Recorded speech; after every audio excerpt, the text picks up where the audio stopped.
Well, here's a problem that really only new ranchers face. Those of us who are starting infrastructure from scratch, starting our genetics from scratch, starting our knowledge base from scratch, trying to figure out how to solve this problem, and I think I'm just going to have to suck it up. And the problem is, these are all animals that were transported to me to finish out on alfalfa and grain for beef. And there are 54 animals here.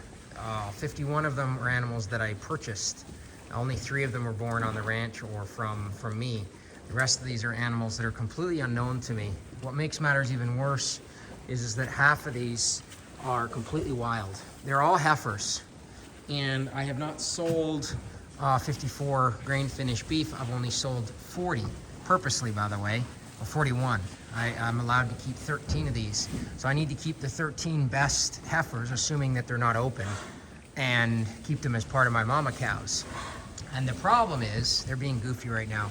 The problem is I'm having to feed everybody the same grain finished ration here, even though 13 of them don't really need it, and I'm spending extra money every day on that ration on animals that, quite frankly, could do with a lot less. The problem is that even if I put them somewhere else and don't feed them, I need to know which 13 I'm keeping, and I haven't been able to make up my mind on that yet because they are just still, I'm still getting used to them. And really what I'm looking for is the most docile, best looking cows. And they are kind of crazy, some of them. And the crazy ones I know I'm gonna shoot, but there's about 10 or 12 of those. And then there's this huge number of cows that are just in the middle. And so, well, there's one of the steers from the ranch. So I have no choice but to feed everybody the extra premium ration, the alfalfa and the sugar beets and the flaxseed oil and all the things I'm doing to make a really wonderful beef. Because if I don't do that, I won't be able to sort out the 13 future mama cows that I want to keep. So, you know, that's going to cost me, I don't know, an extra, let's say, I don't know, a couple $1,000 probably, I'm guessing, in feed. And I can't, there's just no way around it. I haven't sold the beef. I didn't want to sell all of them. I wanted to pick the best 10 or 12 or 15 of these to be brood cows.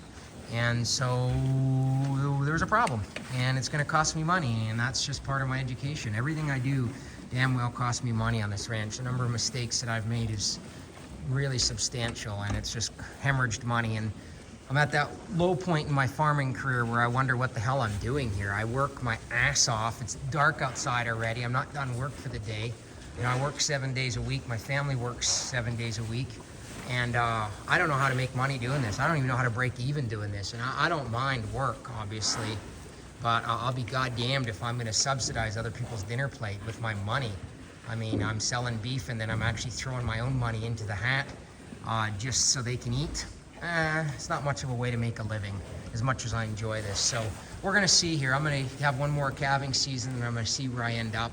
But if I can get some better control over my inputs and really refine my genetics, so I hopefully have as close to zero calf loss, which I'm hoping this barn will help me accomplish. Obviously, I'm gonna keep going, and if I can't figure out a way to make this at least break even for my monetary expenses, then I'm just not going to do it anymore, at least not on this scale. There's just no way on earth I'm going to lose $50 or $100 or $150,000 a year of my own earned money just to sell people beef. So that's the dilemma here, and I'm just going to feed them out, and I'm going to pick the best ones here, and hopefully they'll be good moms. And I've got a couple picked out that I think are going to be really good already. Basically, if they're freaky when I walk by, they're getting a bullet. And some of them are and some of them aren't. At first, they were all freaky, and some of them are still unbelievably freaky. If I get anywhere near them, they just wig out. I mean, there's one down there you can see she's already backing way up because she sees me. She's actually one that was charging me when she got unloaded out of the trailer, the one that were at the little horns, and so she's gonna be one of the first ones to catch a damn bullet there. Yeah, you, white face. See how they're all freaky like that? That's just not acceptable to me. All right, I'm gonna go back to work.